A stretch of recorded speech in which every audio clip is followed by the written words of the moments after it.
Having kids is no walk in the park, but if you thought your childhood wasn't perfect, just wait until you hear about some of the stuff that goes down in the animal kingdom. From mothers encouraging sibling violence to sneaky abandonment tactics, and even hungry mamas chowing down on their own spawn for lunch, coming up are some of the worst animal parents around.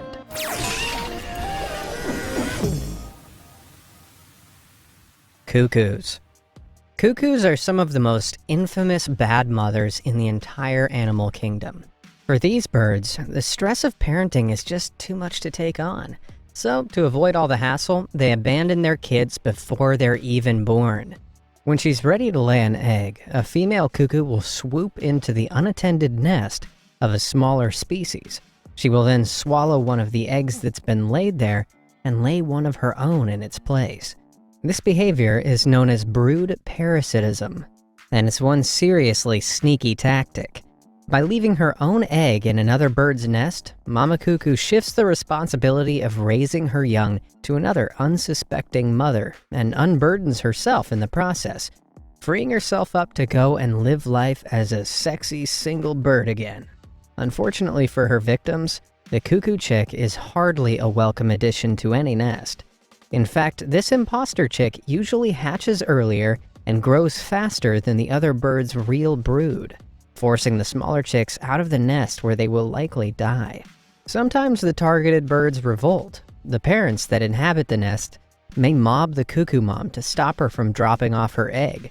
Alternatively, they might even push the cuckoo eggs out before they hatch, or abandon the nest altogether. But more often than not, the cuckoo mom gets away with her evil scheme undetected, leaving her victim with another big, greedy mouth to feed. Man, nature really is hardcore sometimes. Burying beetles. For such small critters, burying beetles have some fearsome mothering tactics.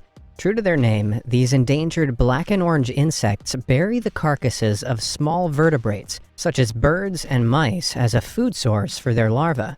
Once the larvae hatch inside their new, fleshy home, Mom regurgitates the pre-digested meat to feed her kids. But there's one small problem. There's rarely enough meat to go around. Whenever they're hungry, burying beetle larvae pester for food by touching their parents' mouths with their legs. But there's one crucial rule they have to remember. Pester mommy too much, and prepare to pay the ultimate price. You see, burying beetles occasionally punish young who nag for food by eating those who annoy them the most. According to research by Edinburgh University, this cutthroat parenting behavior encourages the larvae to plead more honestly according to how hungry they are, rather than trying to outdo their siblings by constantly pestering for more. The threat of being eaten also allows the mother beetle to maintain some control over how she feeds her squabbling offspring. Like other mammals and birds, burying beetles seem to favor elder offspring, because they're more likely to grow up and survive to procreate. So, if you're a baby beetle who values their life, it doesn't pay to pester mommy. Unless you're really hungry. Unlike Mama Burying Beetle, I just love being pestered. And what's the best way to pester me? By hitting those like and subscribe buttons and ringing that little bell icon, duh. You won't get a tasty snack in return, but what you will get is a whole lot of amazing content right into your subscription box. So what are you waiting for? Sharks. Sharks often get a bad reputation as nothing more than psychopathic, bloodthirsty killers, and their parenting habits don't do much to improve on it. In fact, shark moms are notoriously bad at parenting before they even give birth. You see, some sharks have live births with placentas, a bit like mammals, but others have live babies without an organ to feed the developing fetuses. So how do they get their nutrients, I hear you ask? Well, by eating their own siblings, that's how. These sharklets start their life by waking up inside a tiny, pitch-black cave, populated by their brothers and sisters that look just like them. But little do they know that this womb is about to become the next Hunger Games arena. There may be as many as 20 eggs starting out in 2 uteri, and each will hatch and live peacefully inside their mother. Until they grow sharp jaws and they feel their tiny bellies rumbling, that is. Of the 20 shark babies that hatch, only one from each uterus will survive to be born into the world, which probably explains why adult sharks have such a chip on their shoulder. It's quite hard to imagine what it would feel like to have 20 sets of frenzied jaws snapping away inside you at once, but it's safe to say it probably isn't pleasant. Sure, shark moms don't go around smoking and drinking while pregnant, but they certainly deserve minus parenting points for hosting a terrifying death match inside their own womb. Tasmanian devils. Your idea of Tasmanian devils is probably heavily influenced by the utterly badass Looney Tunes cartoon, but these carnivorous marsupials are even more hardcore in real life. For starters, they have the strongest mammalian bite in the world pound for pound. But there's also the matter of how they raise their kids. To prepare them for a life as one of Earth's most fearsome creatures, the first thing they experience when they open their eyes is a Thunderdome-style death match that fewer than 1 in 10 will survive. You see, Mama Tasmanian Devil will give birth to as many as 50 tiny babies called Joeys at once, but there's one big problem.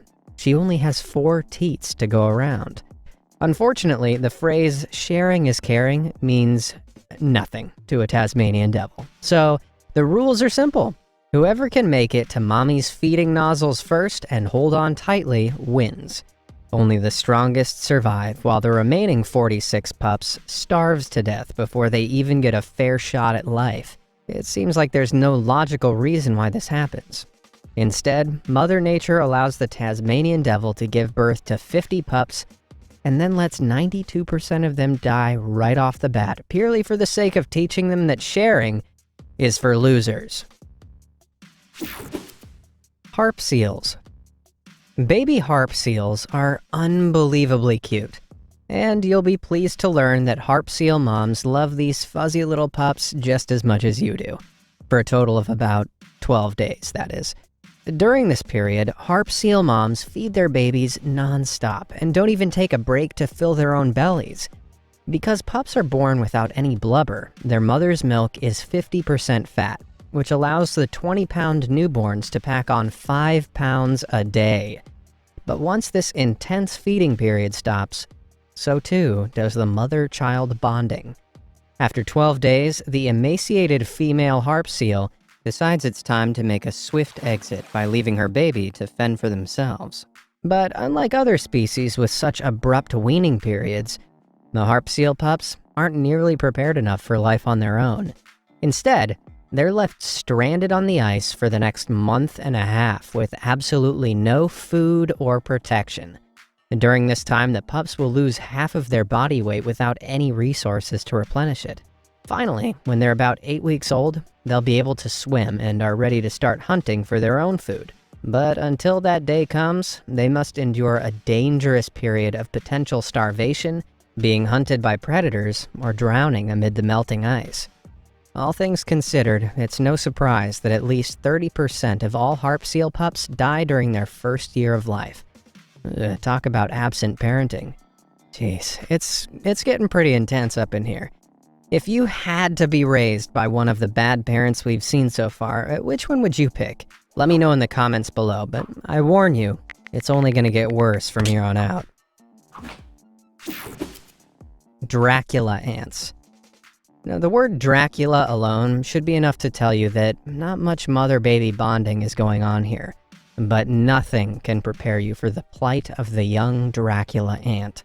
Although these tiny insects have the fastest animal jaws in all of nature, they ironically lack the ability to chew solid foods. So worker ants in the colony rely on another source for their nutrition instead, their own larvae. To get their fill, they will go and harvest the fattest larvae, tearing them open and drinking their blood, which they will later regurgitate for the queen. This bloodthirsty behavior is known as larval hemolymph feeding. That sounds pretty grim to me, but you'll be surprised to learn that it could actually be much worse. You see, this ant's brand of cannibalism is classed as non-destructive, meaning that while the larvae do get partially eaten, they actually survive into adulthood.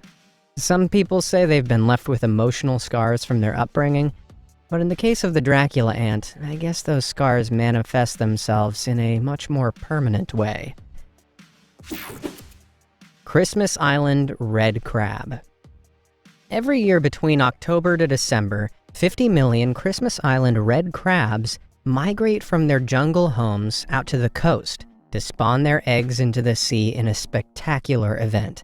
After the crabs mate, the females lay about 100,000 eggs each.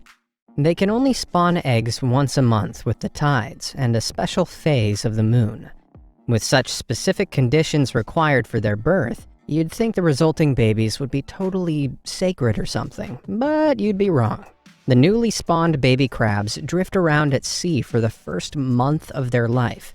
And if they're lucky enough, the currents bring them back to Christmas Island. But if some of the spawning crabs decide to migrate late, aiming for the same tide a month later, a remarkably strange situation can occur. Pregnant female crabs coming down to the coast to spawn at the same time as last month's baby crabs can be met with a living red carpet coming back out of the water and heading back into the jungle. And you might expect the pregnant ladies to stop and use their maternal instincts to help the newly hatched babies find their way home safely. But instead, they do this.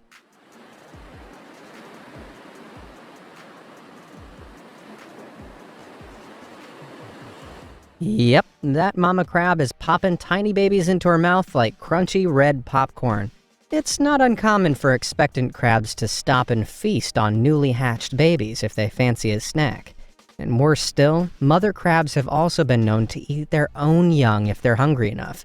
A study conducted in 2007 even found that there was little difference between crabs that had not carried eggs, classed as non-ovigerous, and ovigerous crabs, who had recently carried eggs when it came to cannibalizing their own young. Sheesh, I guess it really is a crab-eat-crab world out there. Hamsters. Now, if you thought these popular pets were nothing more than innocent little fluff balls, then think again.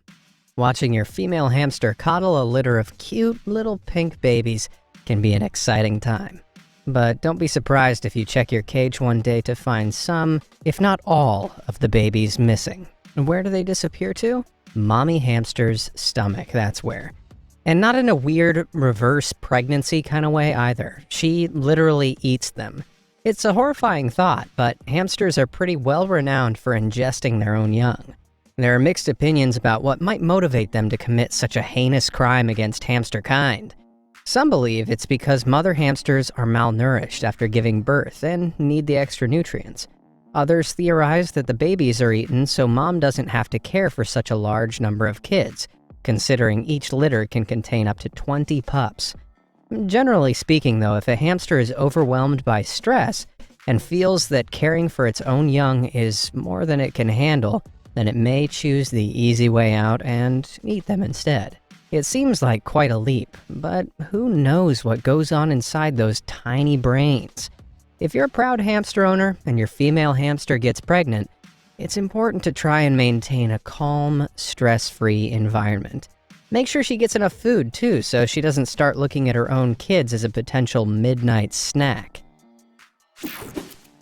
Koalas.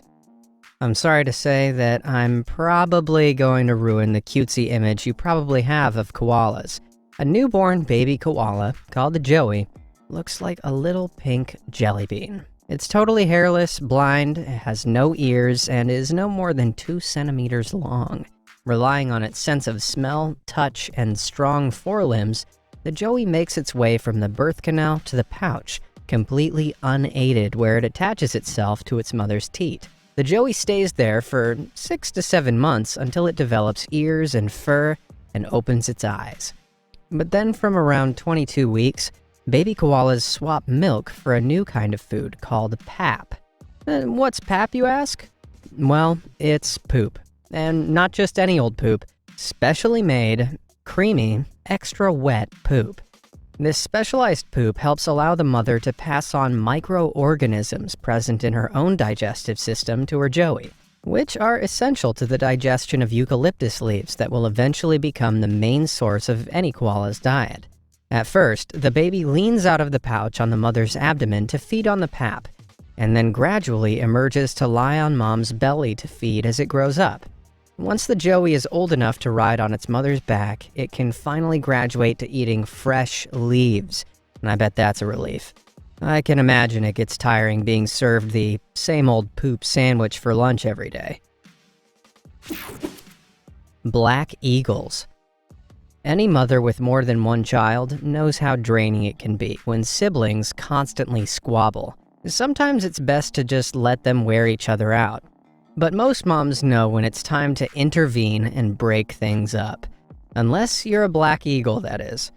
For these magnificent birds of prey, which soar over forests in the hilly regions of tropical and subtropical Southeast Asia and southeastern China, staying out of it seems to be the way forward.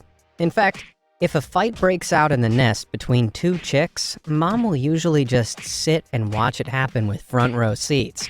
Usually, the feathered fight only ends when the stronger, older chick ends up killing the younger sibling. The least you'd expect in this situation is for the eagle mom to scold her child for literally murdering its younger sibling, but no. In many cases, the mother and the surviving eaglet will then eat the remains of the slain young in celebration. Now, listen, I'm all for teaching kids important life lessons, but surely there's a better way to learn about survival of the fittest. Hippopotamus. Although hippos can be fearsome creatures, they're actually pretty decent parents. Most of the time. Female hippos, called cows, give birth once every 2 years, usually to a single calf.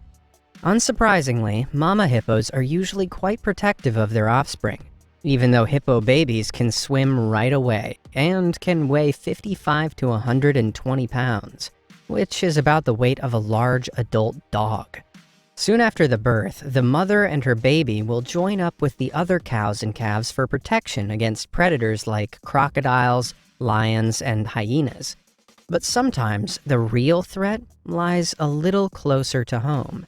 Although shocking, there have been several recorded cases of dominant male bulls in the group attacking and killing younger male hippo calves, which they deem to be a threat to their dominance. This breathtaking photograph, captured by wildlife photographer Adrian Hershey in 2019, shows the moment an aggressive bull seized a newborn hippo in its crushing jaws. Sometimes, several members of the pod will gang up on a calf, while the mother stands by with no choice but to watch the horror unfold. And so far, research into why hippos sometimes turn on their own young shortly after being introduced to the pod is limited because these aggressive creatures are hard to study up close. However, some theorize that male hippos are particularly aware of overpopulation and the pressure that is placed on the pod every dry season as the amount of water dwindles in the water hole. It turns out the saying, "one less mouth to feed," is taken pretty seriously by these semi-aquatic mammals. Horses. Female horses, or mares, have a gestation period of at least 340 days, which to anyone who's ever been pregnant before sounds like an awfully long time. You might expect a mare to take it easy until her precious calf finally arrives. But she actually passes the time in a very different way. The moment the mare gets pregnant, she goes off and immediately engages in frisky activity with every stallion in the herd. Now, I know this doesn't make much sense from an evolutionary perspective. After all, she is already pregnant. But these frisky mares actually have an ulterior motive to all their fraternizing. You see, male horses are notoriously proud animals. They hate competition. So if they come across a foal that isn't theirs, they usually kick it to death. But they draw the line at killing their own kind. They're not total monsters. So the pregnant mare's goal is to mate with every stallion in the herd, so that it becomes impossible for him to determine if the foal is theirs or not, meaning they probably won't kick it to death. But these crafty mamas also have a backup plan if they can't tick every male off their to-do list. They'll just abort the pregnancy themselves.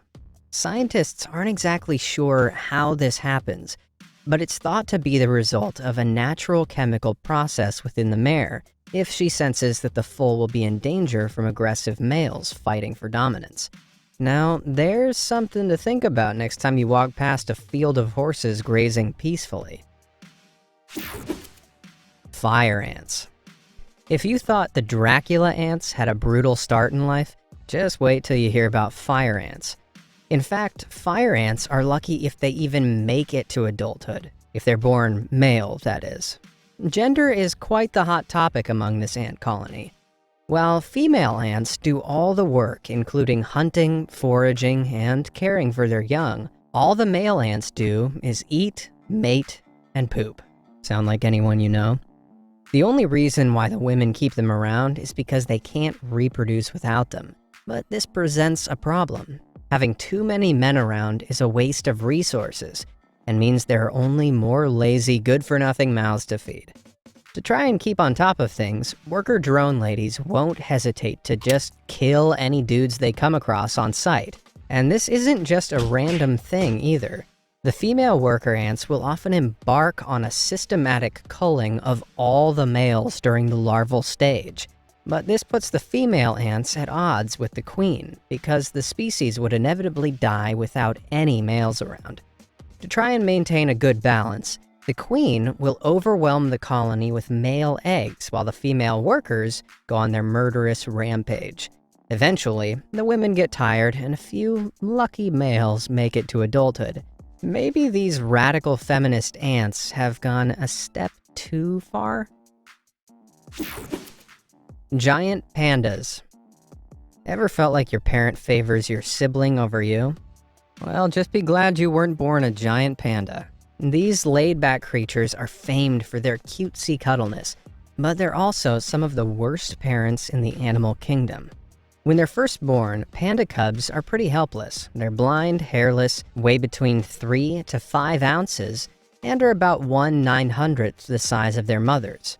Panda mamas often have twins, but there's one small problem. They almost never care for more than one cub.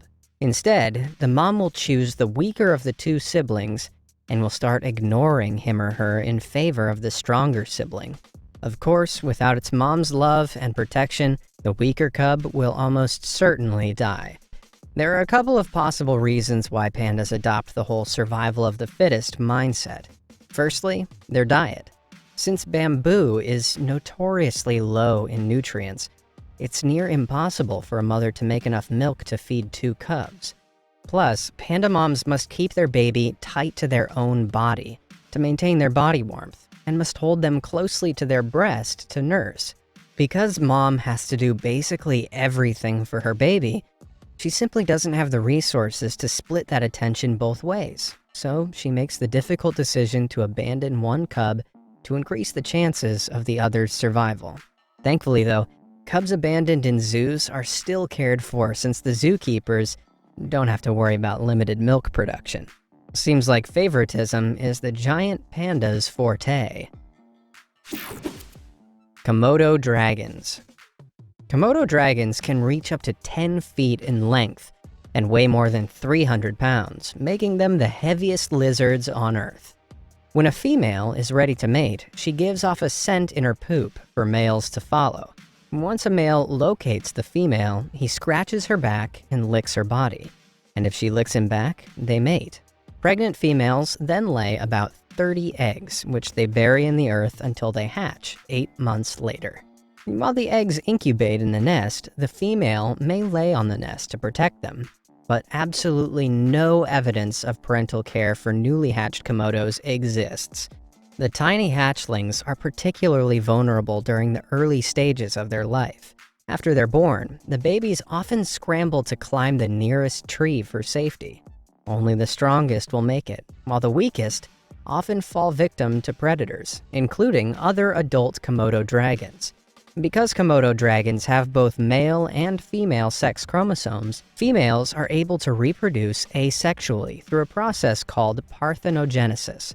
But this process has one significant drawback. It only produces sons. And because parthenogenesis isn't Komodo's preferred method of reproduction, If there are no breeding males around when a mother Komodo is in heat, she will sometimes mate with her own children. Man, these big lizards must be carrying around some serious childhood trauma. If you had to be reincarnated as one of these animals from birth, which one would you choose? Let me know in the comments below. You guys should give this video a watch next. It's about the weirdest things animals do. Thanks for watching, guys.